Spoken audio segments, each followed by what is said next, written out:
Welcome to 5 Dubs by MDDC Press. I'm your host, Rebecca Snyder, the Executive Director of the Maryland, Delaware, and DC Press Association, which represents news media in our region. 5 Dubs focuses on the who, what, when, where, and why of local news media.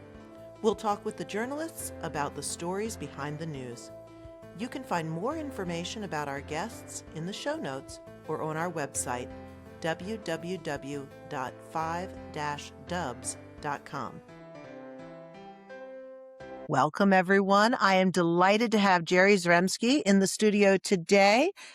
He will be talking to us about a new survey that has come out about the news people need and also a couple other fun journalism topics. So welcome to the program, Jerry, and then we'll get into a deeper introduction. Okay, I'm happy to be here, Rebecca. Yeah, it's good to see you. Good to see you. So you are the Klingenstein Family Endowed Professor of Journalism and the Director of the local news network at the University of Maryland's Philip Merrill College of Journalism, which is a huge mouthful, but I feel like the work that you've been doing, especially in the local news network, over the past couple of years, has really been about the ecosystem of journalism. And so, tell me a little bit more about what you're doing at the university at the Merrill College. Sure. The local news network was founded 4 years ago, and it's really our attempt here at Merrill College to bolster the local news ecosystem of the state of Maryland. And we do that in several ways. For one, we produce a lot of copy. We just produced a General Assembly primary voter guide and a number of stories accompanying that, including a few stories about candidates who've been arrested and another story about candidates who haven't been paying their taxes on time. So I think we do a lot that's of good public value. And we can do more easily than any newsroom can, only because I've got dozens upon dozens of students who can do kind of background research.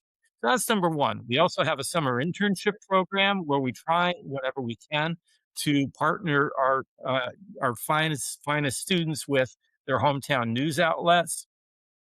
And on top of that, we do a lot of research. And the most recent research that we did is a human-centered design study of the news audiences across Maryland. That study, which we released at our annual LNN Summit on Friday, is called The News People Need.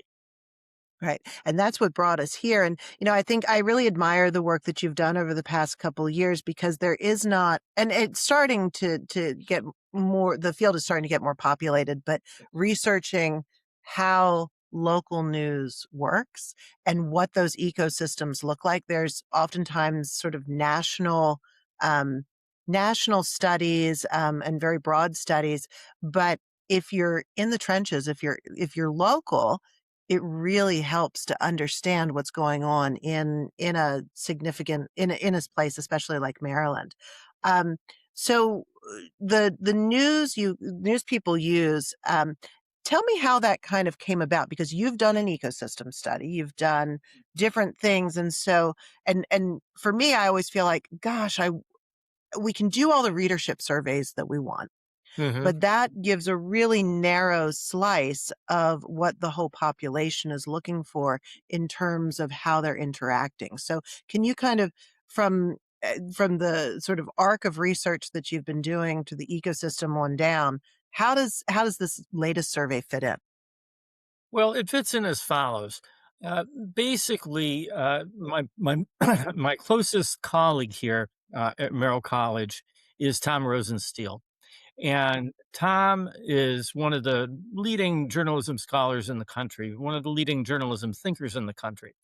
And he and I got to talking last summer about what we wanted to do next. Did we want to do another ecosystem study? Did we want to do survey-based research, or did we want to do something else? He suggested something else.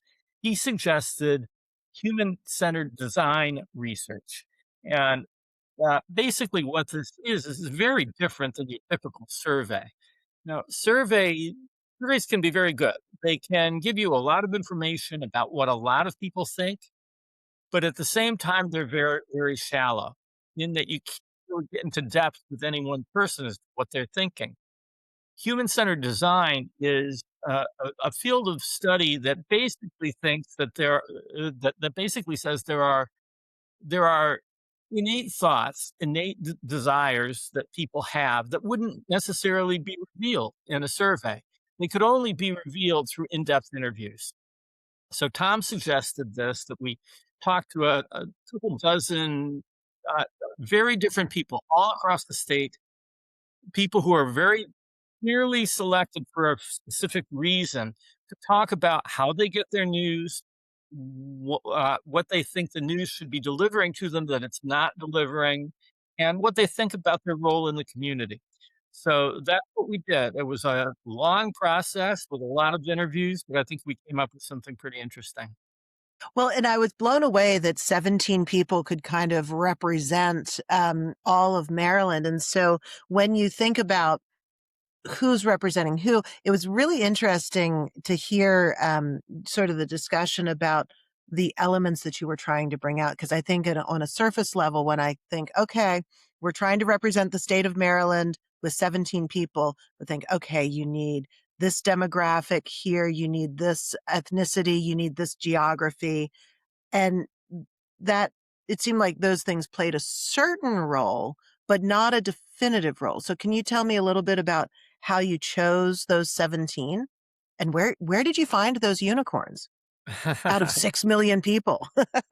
It was, really the hardest part of the study, and part of it, came down to pulling in the right people into the research team. So I'll give you, an example. We had she just graduated, an absolutely incredible student named Caitlin Weinbrenner, who's currently on an internship up at, the Frederick News Post, um, who is from the Cumberland area. So I wanted to pull her into the research team because there's no one here at Merrill College that knows Western Maryland as intimately as a student who actually is from there. And sure enough, she focused on a couple of people who ended up being very representative of that area. She recruited them, she found them. And so that kind of happened again and again all across the state. We had um, Jim Johnson, the former top editor, now retired at Adams Multimedia, recruited people over on the Eastern Shore. We have people here at Merrill College who are Baltimore natives who recruited people over in Baltimore, etc. There were some particular demographics that were particularly hard to fill. For example, we very much wanted a minister, knowing that this is so important to so many people.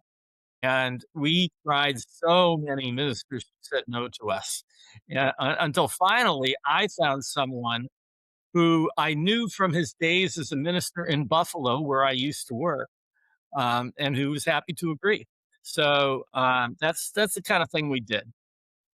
That's so interesting. And so what whenever you start a study like that, you sort of have certain things that you're trying to test out or things, hypotheses that you might hope to prove or disprove. What what was your working hypothesis or what was the question you were trying to answer in this project? Yeah, we didn't really have a working hypothesis, but we did have the sense that there's something wrong in journalism that goes beyond the economic model. That perhaps what we're doing is delivering news that in some cases people can't use. So with our consultant, who is an expert in human centered design, Tran Ha, we developed a series of questions for about an hour long interview that we did with these 17 people. And the way human design research works, you go into it with a very open mind. But then what you do is you do these very in depth interviews that are built on drawing people out, built on getting to their innermost thoughts about what they need in terms of the product you're studying, in this case, the news. Um, and then when you have the results of all the interviews, you you do this thing called a synthesis session, and everybody they, who had conducted the interviews met, and we looked for strands that tied together from one interview to the next, and that's how we got to the point where we really found some overall conclusions about the news ecosystem that we hadn't really presumed were the case before, along with six what we call jobs to be done, tasks that journalism ought to address to truly serve its audience in Maryland. Well, let's jump in. I want to hear about those 6 jobs, and I also wanted to, understand where you think the industry or news media has made a misstep. Because and that does that relate to the 6 jobs and sort of are we going in one direction and people really want us to go, take the other fork in the road? Does that relate to the 6 jobs or the 6 jobs where we went wrong? Well, no, the six jobs is where I think we ought to go. Where we went wrong, if you read the study, you will note that we say that to some degree we have over romanticized the watchdog rule. We're not saying that the watchdog rule is unimportant. On the contrary, I think it's very important. That's why we do a lot of the stories we do here at Merrill College. But at the same time, that's not the be all and end all. And secondly, I think our conclusion has been that we have been too reactive and too stuck in the way we always do things. One thing that we discovered that others who've done this same sort of research in other places discovered it as well is that readers do not care about process stories, about uh, real steps along the road that lead to something. What they do want is stories that give them some agency. So, for example, if a council is considering a major piece of legislation in a community, citizens want to know about that beforehand, not the day of the vote. So that was one of the conclusions we reached. So So now then let's talk about and actually I'm really interested also in that idea that journalism needs to kind of get off of the white horse and come down and walk in the fields because yes. you hear that in other research that Press Forward has done about how to talk about journalism. And I think one of the biggest takeaways from that research was that you don't talk about journalism. You talk about information that you can use, which really Yeah. gets into your 6 points. So um, let's talk about what are those 6 jobs that have to be done. Sure. Well, what I want to do though first is talk about the realities that we found that kind of pointed us to the six jobs. Okay, and it's three. It's pretty quick, but reality number one is that Maryland is not one place, but it's five. And as we talked to people, it became very clear that people in Western Maryland did not talk about their community the same way that people in Baltimore or the Eastern Shore did. Out in Western Maryland, the people we interviewed basically said we identify more with West Virginia than we do with Maryland, which is very, very interesting. Whereas for the people on the Eastern Shore, we kept hearing this is another world over here, right? And I think it's really true. So that's one of the most important things that I think we have to keep in mind.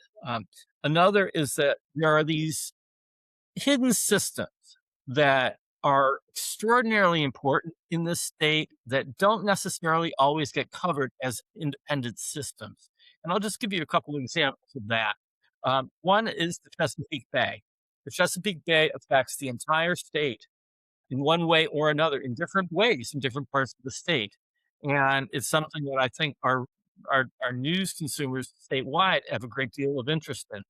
Another one, which I'm really on my high horse about, a lot of people in the state have probably never even heard of PJM interconnection.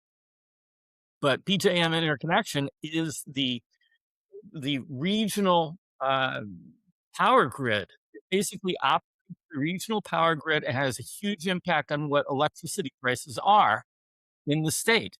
And so that's another one of those hidden systems that doesn't necessarily get enough coverage when you consider how important it is in the state. The third thing I would say, our third reality, and this one is probably the most obvious of the three, is that daily life in this city is in many ways shaped by the federal government. Since we are so proximate to the nation's capital, millions of Marylanders live in its shadow. And so, to some degree, as we've discovered in the Doge era, um, as goes the federal government, so goes Maryland. So those are the three overarching realities that came through to us in these interviews. Well, And and I think uh, that's so interesting when you talk about systems because, like, oftentimes we think about beats or institutions. So, you might get government or like the environment, which is not as specific as federal or the Chesapeake Bay, or mhm, energy, which is not as, again, specific as PJM. I'm interested in the way that, as news organizations think about how they cover things, and we'll get into that in the six jobs, but just that idea of systems versus institutions versus beats. How do you think that, because that could be a seismic shift for people in the way they like even consider their coverage.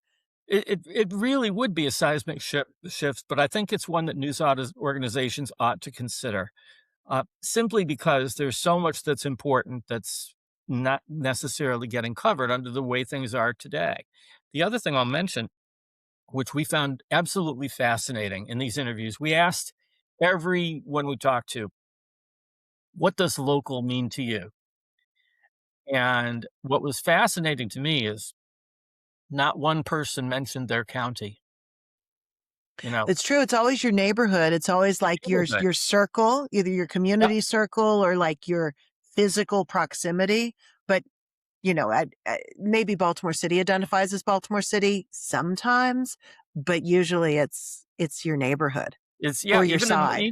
even for the people we talked to from Baltimore, we got the sense that they were when they answered what's local, they meant their neighborhood. Yeah. We spend an awful lot of time, including here at LNN, focused on county level data. And it's just something for us to consider, and that, people don't really seem to pay as much attention to county as we do. Well, So, and I anyway, do feel like, well, and just to close that thought, like all of mhm, the data that comes out about certain things comes out at a county level or a right, geographical level. And so that is sort of like you almost have to put it into the translator to say, okay, yeah, you're in a county, but can you drill down more deeply? And exactly, is that interesting? So but I didn't mean to exactly. interrupt you, but go Oh, ahead. no problem. Let's go on to the six jobs. Number one, give me agency over what's happening. What does that mean? From the news outlet's standpoint, it means tell people what they need to know when they can still act upon it. We detected some frustration from some of the people that we talked to over the fact that all of a sudden there's a data center nearby. There's no sense as to how that happened, and that's just one example. But people want to know about major developments in their community before they happen. So sometimes I think, if we wait to cover it at the county council meeting or the town council meeting, it might already be too late. It's very important, I think, for us to get ahead of the game on major changes of the community so that people will have agency, so that people will be able to affect the future of their communities. So that was number one. Give me agency over what's happening. And, I also think that it's probably even earlier than that meeting, because if you're gonna weigh in at a meeting, Hmm. usually there you don't just pop up and say, "Hey, I wanna speak." Like, you have to file your testimony, and then it does get into some of that, you know, and I think that's another one of the tools, empowering people. So, agency and empowerment, the regular person off the street may be very concerned about a data center in their backyard or whatever, the topic is, but they don't know how to affect change. And so, I'm curious in that first job, the idea news media has always not wanted to be prescriptive to say, okay, go and do this or advocate for one side or another. And so, can you talk a little bit about how agency does not necessarily mean prescription? That you're not Oh, sure. forcing a. Sure. It's in more ways than one all about when you report on a major issue. Do you report the decision point, or do you report before the decision point? I think the way to handle this this first job, this job of giving people agency, is to report long before the data center is built, long before the new high school is built, uh, just to get ahead of the game there. And in terms of giving people agency, it can be as simple as at the end of a story, mentioning that the council will discuss this at this particular meeting, or uh, you know, if you could add, you could even solicit letters to the editor if you wanted to. But anything like that that makes people feel more involved, I think will be really good in terms of giving them agency.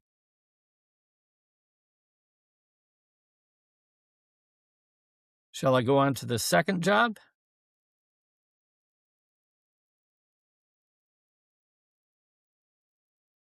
Okay. The second job is give me the long view to understand Maryland today. And basically, what that is all about is putting everything into context and making sure that if your story about something that's about to happen in your community has a lot of background to it, that you give it perspective. So, for example, anything on the Chesapeake Bay would, under this job, you'd have to include more background in the story. There was a sense we got from some news readers, some traditional news readers, that sometimes they would read stories that they couldn't quite understand because the story didn't have that long view. That they read like a snapshot rather than a slow motion film. And they would prefer the slow motion film. They just simply want context to be able to understand what's going on. So that's job two. Give me the long view to understand Maryland today. So, and on a practical level, I know, people's attention spans are shorter and shorter and shorter. So I think obviously there's a wonderful opportunity to use archives and kind of sidebars, but do you have any strategies on how to balance, where is information overload, or do you just direct people to the archives? What were some strategies that you came up with on that? Well, definitely directing people to the archives. I think archives are an incredible resource that sometimes we don't pay enough attention to. Um, but it also could be as simple as including a link either to your archive or to an explainer that had been done before, or even a government website that explains more. So those are little shortcut ways to do it. I will admit that it's a conundrum. And a lot of what we learned here and a lot of what we're talking about in these six jobs does run up hard against the fact that people's attention spans are so much more divided than they used to be. And that I don't know quite how to resolve. But what I will say is that if you do get ahead of the curve, as we talked about when talking about job number one, you're going to be more likely to hook them through the rest of the story. So that's really the way to begin. And people do lock in on the things that they're interested in. I mean, my goodness, we can all go down the rabbit hole and binge watch a show or do whatever. So if there's interest, people stay in. So I was just curious Exactly. how that worked. Yeah. So, oh, and so I think job number 3 got back to that systems idea. So tell us more Exactly. about that. Yep. Help me see the invisible systems shaping people's lives. Um, And this was just fascinating, because it was not something, frankly, that I thought of in this context, before we started working, on this project. But again and again, we came up with, people saying, "How did that happen?" And a lot of times it really was related to either energy prices or data centers. And when we started drawing together what people said, we really quickly came to the conclusion that there are these invisible systems, and that we rarely even mention them in our stories very often.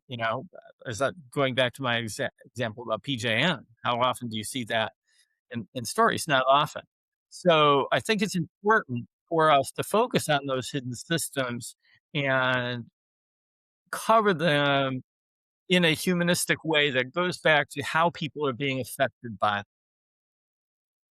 So rather than having like, okay, we're going to talk about the energy compact that covers the mid-Atlantic and, all the forces that maybe shape energy prices, the idea is you acknowledge that system, but then localize it or bring it down literally to the grass level to Right. say, and this is how, something that these states have done is affecting you in the day to day. So it's kind of Exactly. And like that all this localization. Yeah, and that you're dovetailing perfectly into job number 4, which is give me the street level view. And what we mean by that, and we've heard this again and again, people want to know, how is this going to affect me? Or how did this happen to me? How did my electric bill go up 44% in a couple of years? They want to know it on that very local level. So what you have is this interplay between these hidden systems and what's really happening on the ground. And I think what people are looking for is common sense, very basic description of what's happening on the ground in their neighborhood because of what's happening writ large on in these invisible systems. Now, it strikes me that, when one's in a reporting class, you always hear like, okay, who do you need to talk to for a story? And you always need an expert. You need two experts and both sides of the story, and you need someone, that's being affected by it. Hmm. But I'm curious on this street level view, it feels like it's a little bit more than just, talking to Rebecca Snyder whose energy prices are going whose Yeah. electric bills are going up. It's not just one person's word.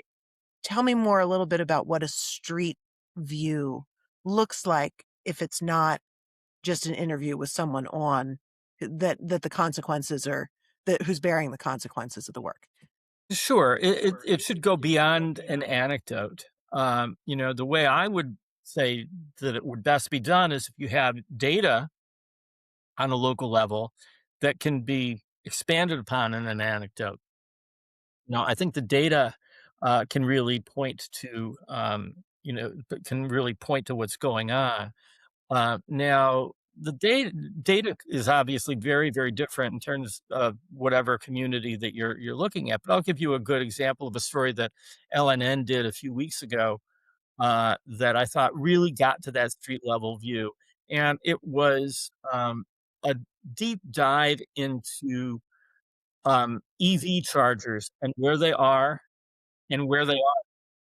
And we didn't just look at county, we went down to the zip code level and found some really interesting things. And some of it's not surprising. They really have plenty of the chargers in Montgomery County, uh, but there's kind of an acute shortage of them in parts of the Eastern Shore.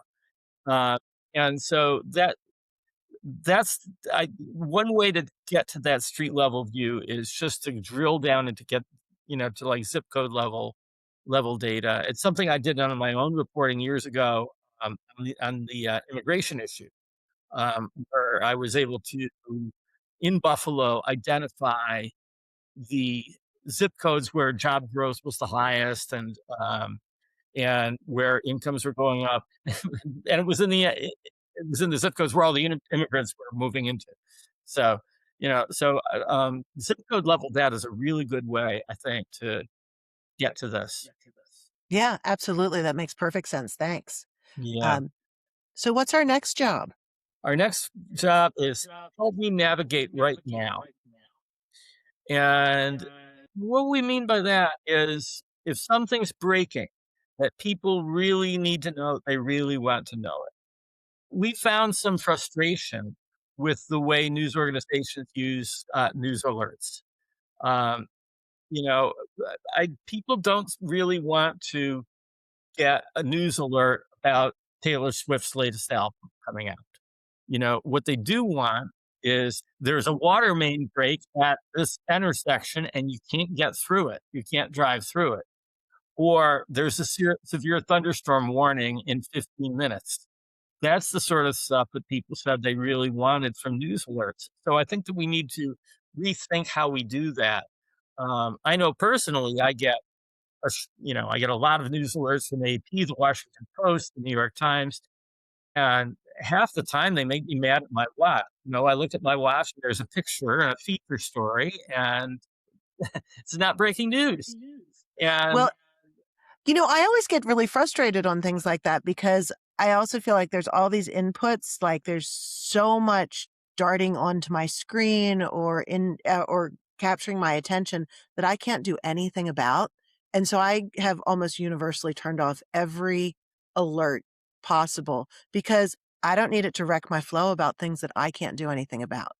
So that's exactly. my little form of self-care Right, in I think news that's a media. very good form of self-care, but I think there is quite a lesson here for local news outlets. Stick to what people need to know, and it could be who won the election on election night, or it could be, there's a fire, you know, several blocks away, but it really ought to be news-oriented, and it ought to be, based on what people really need to know, in the moment. And I think that's such a challenge for news media, which is always trying to say, look at me, look at me. We've got all, capturing that attention. But if you're being more annoying than anything else, that's probably a really deep breath and a hard lesson to be like, I'm only going to share the things that are critically important. um, Right, rather right. than cluttering up people's lives and feeds. Um, Mhm. so I feel like that's a scary ask. But have you Yeah. so in the having I think also the navigating what is necessary right now also kind of demands that news media look at their audiences with specificity, both in geography and communities of interest, because, you know, I may not be particularly interested in one type of news, but super interested in another. And so I think that also shows up just like Maryland's not a monolith. It sees itself as different geographies. Even within one's audience, there is no monolith.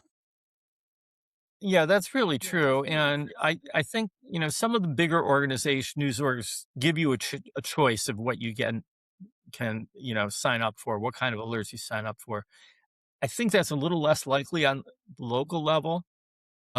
It would be good if more news orgs could do that. But if you can, I would say keep it narrow and keep it to what people really need to know that will make your news product feel essential to readers. Yeah, no, that makes sense. All right, we're at our sixth one, and then of course we'll recap so people know all the Sure. jobs. Yeah. Number 6 is help me engage with what's great about Maryland. And this one might be a little bit of a surprise, but if you've read research on how people react to the news generally, it shouldn't be so much of a surprise. There is an extraordinary amount of research out there about news avoidance and about the fact that a lot of people just feel that we are nothing but nattering nabobs of negativism, to paraphrase a late not so great Marylander. Uh, um, but people get frustrated, and these are tough times. There are a lot of big issues out there, a lot of big problems out there, but people are really proud of where they live. That was something through in our work, and there was a sense that we got that maybe the local news that they saw on television that night or in the local paper recently didn't convey the great fun stuff that's going on in the community. So I think this is something to just inform editors as they're making news decisions that there is an appetite out there for community-based news that's about fun things to do or interesting people who are doing great things. Something that counters that that daily drumbeat of negativity that we do see, a lot of it stemming from Washington these days, but that is definitely out there. So that's number 6. Help me engage with what's great about Maryland. And by engage, I mean some of the things that we used to do that don't get done quite as much, but might actually be fairly easy to bring back in the age of AI. Event listings, things like that could be a very good way to address this particular need. Right, and certainly there's, a lot of times the arts and entertainment, like the culture sections are getting decimated in this landscape, but I'm also and I think bringing some of those things back would be really helpful, but it also occurs to me, like in our, PJM sort of workshopping how to cover that issue with these different, jobs for journalism, you could even within that story or that coverage of, the energy system, talk about a person in the community that's either doing something about the rising energy prices or, the mutual aid society that's come about or whatever. So even kind of weaving that into the package, Hmm. um, could be an interesting way to go about it. Um, and actually, it just occurs to me, like when you're talking about those kind of larger scale um, topics, you could approach a topic with lots of different articles that hit on these 6 points. Hmm. And so I wanted to you have this amazing sort of laboratory situation because you run the local news network, Hmm. and I wanted to better understand how you are applying these 6 points to your own work because you're deciding what to cover throughout the semester. It's not like a semester-long project. So how are you applying these points? Well, we're going to try to start applying them this fall. We Mhm. didn't even really have them. Oh, that's true. You did just come out with the report. Yeah, we just came out with the report. So, what I'll give you an example, and I'm not sure that we're going to do this project. And when I first say it, it might sound like the most boring thing on earth, but I'm not sure that it is. Um, I'm considering us doing a project in the spring. In the fall, we're kind of tied up because we're doing another school board voter guide and we're doing a revamped General Assembly voter guide for the fall. But in the spring, I don't have a project yet. Um, but I'm going to do some background research this summer to see if we should take a look at community bond ratings. Sounds boring, right? I'll walk with you. Okay. Tell Is me it? more. I mean, but actually, it sounds like it could be boring on the surface, but bond ratings are fascinating because it talks about the health of communities and Talks their about the ability to health of the borrow money. community, and the sense I've gotten by the limited research I've been able to do so far is that bond ratings keep poor communities poor. In that if a community has a mediocre bond rating, they're not going to be able to borrow the way they may really want to improve their community. So that's the sort of thing that you look at this and you know that's a hidden system, right? That's a hidden system that's determining what the infrastructure of various communities in the state would turn out to be. So that's the sort of thing that, I can take that one job, the invisible system, and possibly turn it into a project. What I'm also going to do though, the way my class in the fall is going to work, the students are going to do stories for our school board voter guide, but that'll be done by mid-October. They're going to have the rest of the semester. And I'm going to encourage them to look for other stories that, maybe do help people engage with what's great about Maryland or that do expose, a hidden system that's affecting people.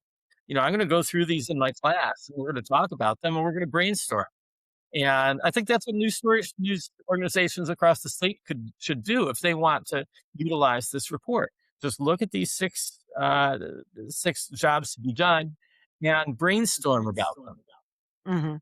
And so, when I was at the summit on Friday, we were talking about that some newsrooms are using this 6-point, list as kind of a checklist Uh-huh. to to challenge reporters and editors to frame stories so that they provide agency, that they give a long view to develop context, that they address the invisible systems, that they provide the street level view, help a reader navigate right now, and help engage with what's great about Maryland.